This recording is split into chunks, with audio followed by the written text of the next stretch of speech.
Hello and welcome to this video where I want to share with you a few ideas here and there on how you can go about meeting your students after the COVID-19 pandemic. We know that the COVID-19 pandemic has disrupted learning all over the world, and as schools prepare for reopening where students started trickling in, there are a few things which are definitely going to change.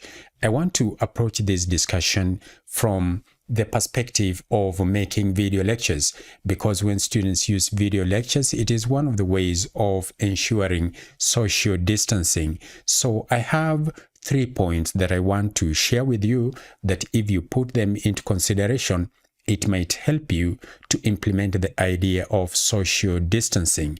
So I want to go into details on how to prepare video lectures. Hello and welcome. My name is Kagwe Monroe from ICT for Teachers, where teachers normally come for tips on how to use ICT, on how to teach their favorite subjects. If this is your first time here, consider subscribing so that we can continue sharing these ideas among ourselves as teachers. Now, my lecture today is about the aspects of video lectures, and I want to consider 3 points: the audio, the video, and the content. Welcome. The aim is to make your video lectures as effective as possible as a teaching tool, so that your video lectures actually approach your real-time teaching. Because this is a video lecture, you must put into consideration the aspect of audio. Your audio has got to be above board. It's got to be good, because any video with poor audio puts off the listener completely. The other thing is with the picture, the video aspect of your file must also be above board. It must be clear. It must be there is no clutter in your video, and your video is such that you are focused on what you want your students to be able to understand. The third aspect is the content of what you're teaching. You see, I've arranged them the other way around. Sometimes we think that content is more important than the audio on the video. No, you must think about what keeps this student watching your video throughout. The first one is the audio. The second one is the video. The third one is what you are now passing, the content of your lecture.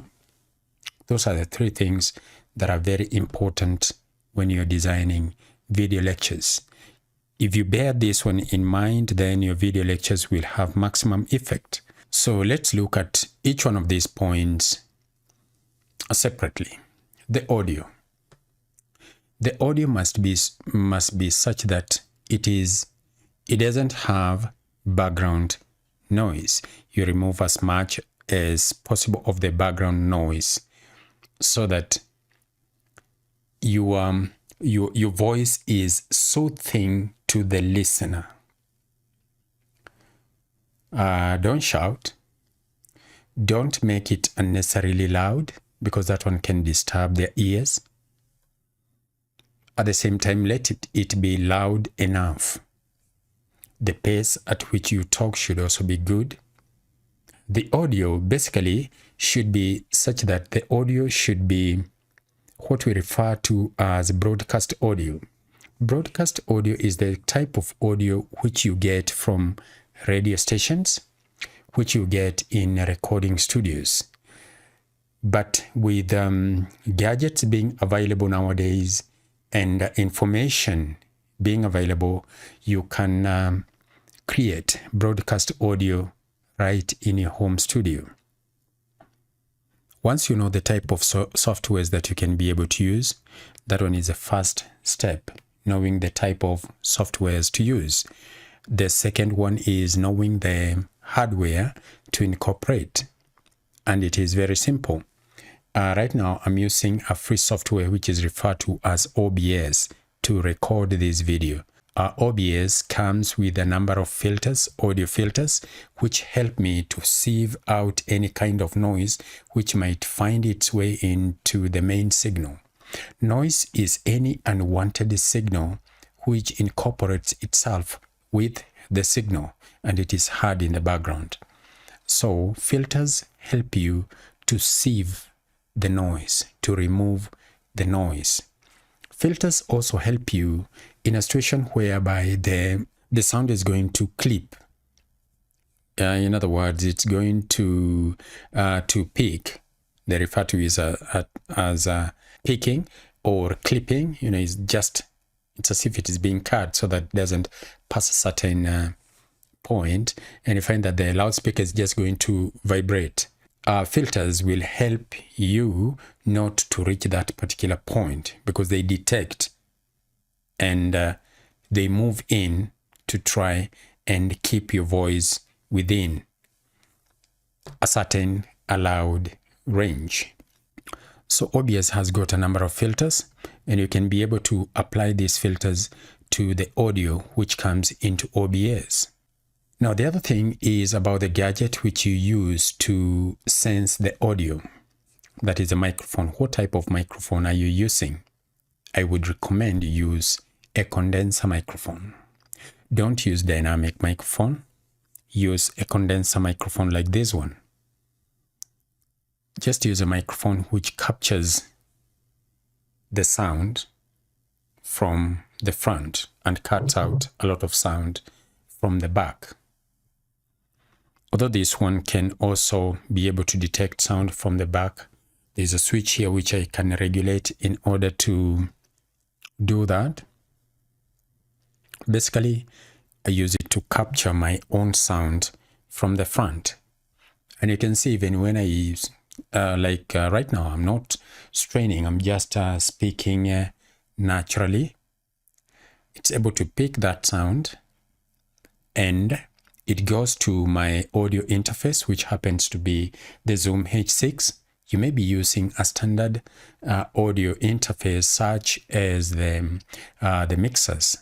They will also work the same way.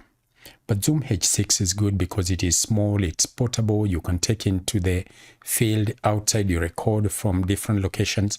But mixers are usually bulky and heavy, and they are meant to be used within the recording studio. Zoom H6 allows me to record from different positions, to record at home. I could record in school, I could record from outside. So it's a good audio interface. Now, once that signal goes there, now it goes into my computer as a digital signal. It is picked up by the OBS. When it's picked up by the OBS, I've not done anything to that signal, which means I've not removed any noise at all. Although it's got compressors and it's got a limiter, I really don't want to interfere with that signal at that point. I want to interfere with it when it gets to the OBS. Although it would be I guess it would be a good thing if I try to remove the noise from this point, and then any remaining noise can now be removed by the OBS. That one would be a good thing. The other thing with the OBS as a software for recording video is that you can be able to offset them, especially where the video and the audio are not in sync. You can be able to offset the audio so that it slows down a little bit so that the video can catch up with it, and the two will be in sync eventually. So you can be able to sync the two.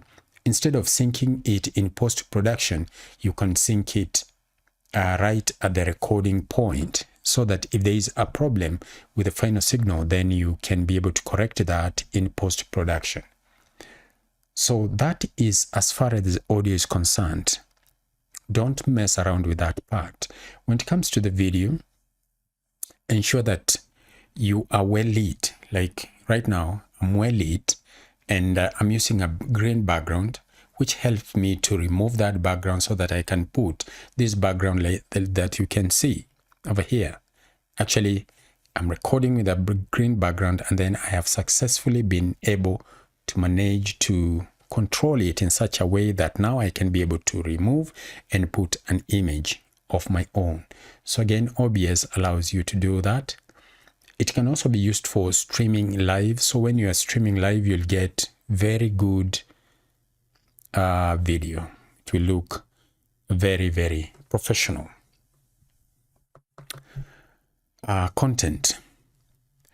Many times when you get to record a video lecture, it's important that you do the necessary background work. You rehearse the content, so to speak. There is nothing as irritating as a teacher who keeps on making reference. As far as the content of what they are teaching, the teacher keeps on making reference. It's as if you are passing materials from a textbook on to your student. That is not a good thing, and the students are very quick to note that. So do your homework. Read this content thoroughly so that when you're in front of the camera, it's as if everything is coming from your mind. But of course, we know you have done a lot of background work. With highly experienced teachers, this one may not be a problem, but if you're new to preparing video lectures, this one might be an area that you might want to look into so that your students do not get put off by the fact that you appear not to understand the same material that you're trying to teach them. So if you do that, then you're very well placed to make very good video lectures. So those are three things. Number one, the audio. Number two, the video. Number three, the content. Don't mess with any one of those, and you'll be on your way to making very good video lectures. Now, when it comes to the actual content, you might prepare that content in such a way that you have slides, PowerPoint slides, in which case you might need a separate screen capture to capture those PowerPoint slides. Or you might want to show a video as part of your lesson, in which case it might be playing on your computer, and then you capture that, or you can include it within OBS. That one is very much possible. The other thing is when you want to take your students through problem solving, for example. We know that students are used to seeing you write on a whiteboard or a blackboard or a green board, depending on what you've been using. They are used to seeing you do that. If you can be able to still include it, it can be a very good idea. For example, right now, I can say I have at least 3 cameras which are working for me.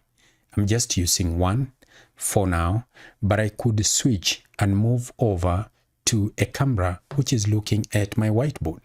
You might be asking me, where is your whiteboard? My whiteboard is right here in front. I can be able to start writing here with a whiteboard marker, and my students will be able to see what I do. How is that possible? I've got a webcam over here which looks at my whiteboard. So I might switch from a video like this one and take them to a whiteboard where now they see what I'm writing down. So that one is also something that is important. In order for you to be able to teach normally the way you teach, the way your students are used to seeing you doing your work, that one is very important. So that you don't suddenly take them from what they are used to into something which is totally different for the sake of appearing to be different.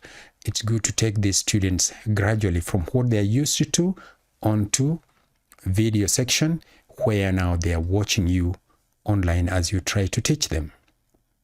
So that is something that you can include into your teaching. In my next video, I'll be able to show you all these things that I'm talking about, how you go about designing good slides that communicate your information to your student in a very good way, how you can set your cameras in such a way that you're able to move from this main camera into a camera that captures your whiteboard.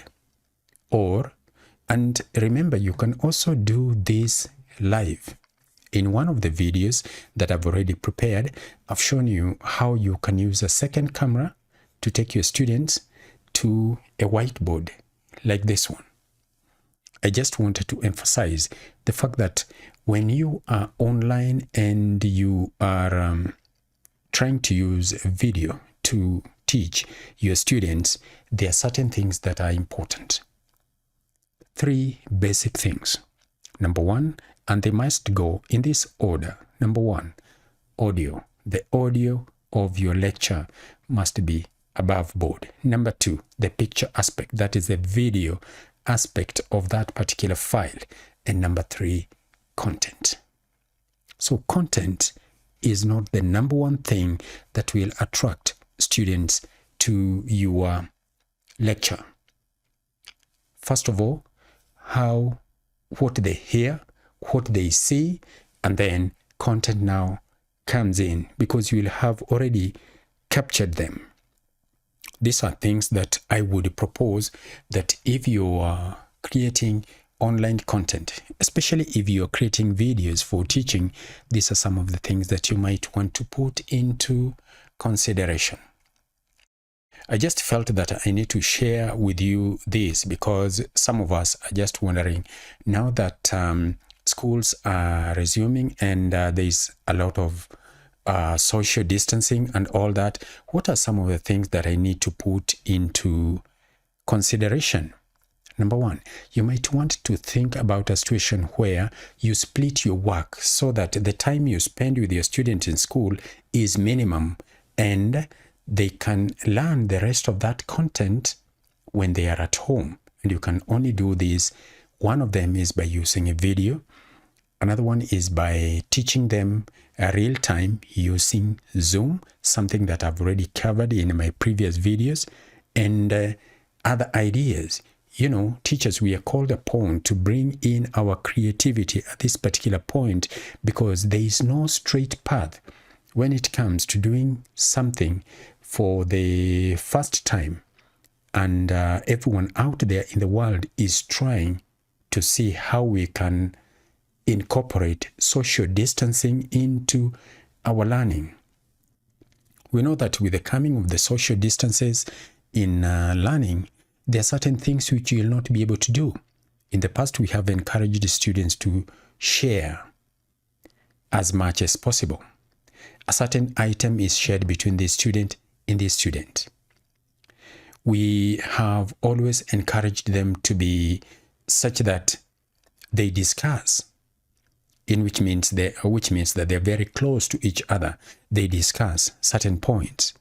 And in some setups, you will find that students are supposed to be seated in a circle facing each other like that.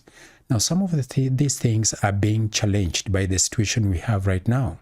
And it's like we are being told every student must have everything at their, if it's, for example, apparatus, the student must have his or her own apparatus, and any kind of physical sharing is discouraged.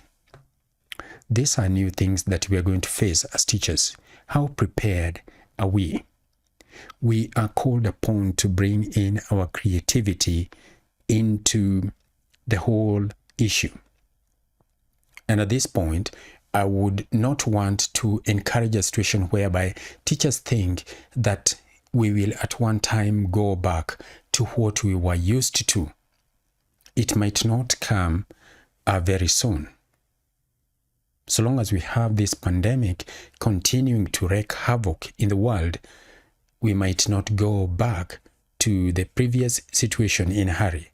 It will take some time before it disappears. So, as teachers, we are called upon to bring in our creativity to try and see how it is possible to address the same situation.